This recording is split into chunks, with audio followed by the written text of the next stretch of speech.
আসসালামু আলাইকুম প্রিয় দর্শক বৃন্দ। আজকের এই গল্প শুধু একটি ইতিহাস নয়, এমন এক আলো ছড়ানোর কাহিনী যার প্রতিটি শব্দে আছে রহমত আর প্রতিটি মুহূর্তে আছে বরকত। আজ আমরা শুনব সেই চমৎকার মুহূর্তের কথা, সেদিন আল্লাহ তাআলা পৃথিবীতে পাঠালেন আল্লাহর সবচেয়ে প্রিয় বান্দাকে, আমাদের প্রিয় নবী হযরত মুহাম্মদ সাল্লাল্লাহু আলাইহি ওয়াসাল্লামকে। ভিডিওটি শেষ পর্যন্ত মনোযোগ দিয়ে শুনবেন, ইনশাআল্লাহ আপনার হৃদয় প্রশান্তিতে ভরে যাবে। সে সময় আরব ছিল অন্ধকারে নিমজ্জিত। মানুষ তখন আল্লাহকে ভুলে গিয়েছিল। মূর্তি পূজা, অন্যায়, জুলুম আর অশান্তিতে ডুবেছিল সমাজ। নারীদের সম্মান ছিল না, গরিবের কোনো অধিকার ছিল না, শক্তিমান দুর্বলকে পিষে ফেলত। আল্লাহ তাআলা বললেন কুরআনে, আমি মানুষকে সৃষ্টি করেছি অতি উত্তম রূপে, কিন্তু তারা অন্যায়ে নিমজ্জিত হয়ে নিজেকে নিচে নামিয়ে ফেলছে। মানবতার এই অন্ধকার সময়ে আল্লাহ তাআলা সিদ্ধান্ত নিলেন তিনি পাঠাবেন এমন একজন নবী যিনি আনবেন আলো, দয়া আর ন্যায়ের বার্তা।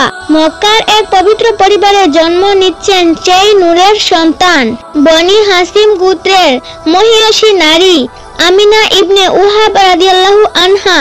তিনি নবীজির জননী। যখন নবীজি তার গর্ভে আসেন তখন থেকেই আমিনা রাদিয়াল্লাহু আনহা অনুভব করতে থাকেন এক অদ্ভুত প্রশান্তি ও শান্তির নূর। তিনি বললেন, আমি অনুভব করতাম আমার শরীরের ভিতর যেন এক আলো ছড়িয়ে পড়েছে, যে আলো শাম দেশের প্রাসাদ পর্যন্ত পৌঁছে যায়। সেই নূর, যে নূর আল্লাহ পৃথিবীতে পাঠিয়েছিলেন মানবতার মুক্তির জন্য। রাত্রিটি ছিল রবিউল আউয়াল মাসের 12 তারিখ। আকাশে পূর্ণিমার চাঁদ, চারিদিকে নিস্তব্ধ মরুভূমি। হঠাৎ প্রকৃতিতে দেখা দিল এক আশ্চর্য প্রশান্তি। বাতাস থেমে গেল, আকাশের তারা ঝিকিমিকি করে উঠল আনন্দে। ঠিক সেই মুহূর্তে পৃথিবীতে আগমন ঘটল আমাদের প্রিয় নবী হযরত মুহাম্মদ সাল্লাল্লাহু আলাইহি ওয়াসাল্লাম এর। আমিনা রাদিয়াল্লাহু আনহা বললেন, আমি দেখলাম নবজাতক শিশুটি জন্মের সাথে সাথেই আকাশের দিকে তাকিয়ে আঙুল তুলছে। তার মুখে এমন কিছু শব্দ ছিল যেন বলছে আল্লাহ ছাড়া কোনো উপাস নেই। এই দৃশ্য দেখে আশেপাশের সবাই বিস্মিত হয়ে পড়ল, কারণ তারা জানতো এই শিশু সাধারণ কেউ নয়।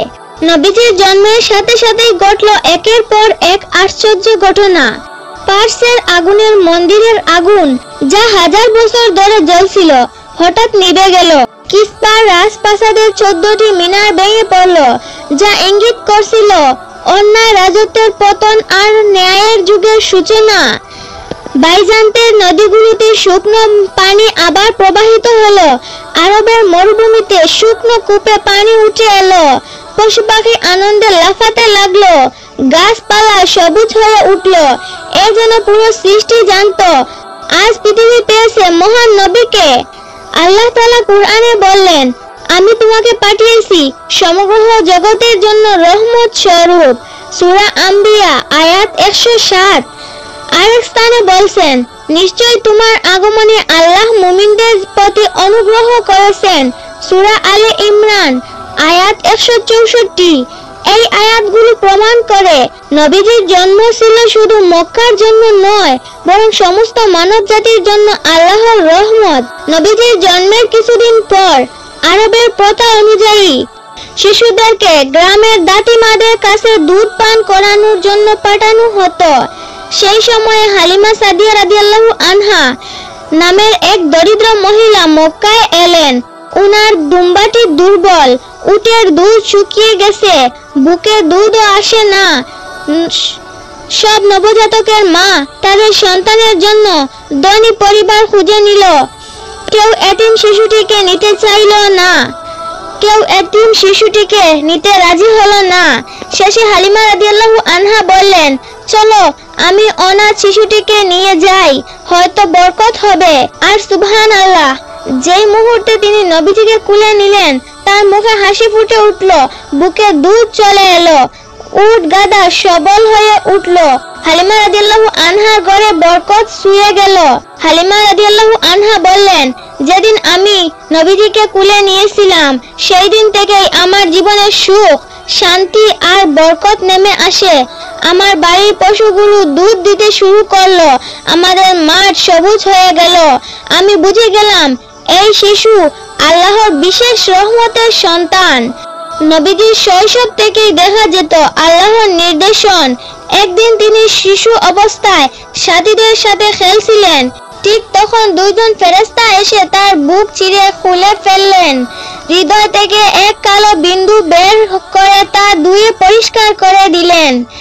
এই ছিল নবুয়তের প্রশান্তি, যাতে নবীজির হৃদয় সম্পূর্ণ পবিত্র থাকে। হালিমা বইয়ে নবীজিকে নিয়ে দৌড়ে এলেন আমিনা রাদিয়াল্লাহু আনহার কাছে, কিন্তু নবীজি হাসি মুখে বললেন, আমার কোনো ভয় নেই মা। জন্ম থেকেই নবীজির চরিত্র ছিল অন্যান্য। তিনি কখনো মিথ্যা বলতেন না, অন্যায়ের প্রতি অবিচার করতেন না। মানুষ নবীজিকে ডাকতো আল আমিন, অর্থাৎ বিশ্বস্ত ব্যক্তি। আল্লাহ তাআলা বললেন কুরআনে, নিশ্চয় তোমার চরিত্র মহৎ। সূরা আল কলম আয়াত 4। আর হাদিসে রাসূল সাল্লাল্লাহু আলাইহি ওয়াসাল্লাম বলেছেন, আমি প্রেরিত হয়েছি উত্তম চরিত্র পূর্ণ করার জন্য। সহিহ বুখারী। যে আরব সমাজে কন্যা সন্তান জন্ম মানে লজ্জা, সেই সমাজে নবীজি বললেন, যে কন্যা সন্তানকে লালন পালন করবে আল্লাহ তাকে জান্নাত দান করবেন। সুবহানাল্লাহ। সহিহ মুসলিম। যে সমাজে গরিবকে ঘৃণা করা হতো, সেই সমাজে নবীজি বললেন, গরিবকে ভালোবাসো, কারণ আমি তাদের মধ্যেই জন্মেছি। এভাবেই তিনি মানুষকে ভালোবাসা, ন্যায়, দয়া ও ক্ষমার পথে ডেকে আনলেন। প্রিয় ভাই ও বোনেরা, আজ আমরা যে আলোতে বেঁচে আছি তা সেই নবীর জন্মের বরকত। তিনি না আসলে আমরা আজও থাকতাম অন্ধকারে, অন্যায়ে, জাহিলতার যুগে। আসুন আমরা নবীজির প্রতি ভালোবাসা জানাই, নবীজির দেখানো পথে চলার প্রতিজ্ঞা করি। আল্লাহ তাআলা যেন আমাদের নবীজির সুন্নত অনুযায়ী জীবন যাপন করার তৌফিক দিন। আমিন। প্রিয় ভাই ও বোনেরা, যদি নবীজির এই চমৎকার জন্মের কাহিনী আপনার হৃদয় ছুঁয়ে যায়, তাহলে নিচে কমেন্টে লিখুন সাল্লাল্লাহু আলাইহি ওয়াসাল্লাম।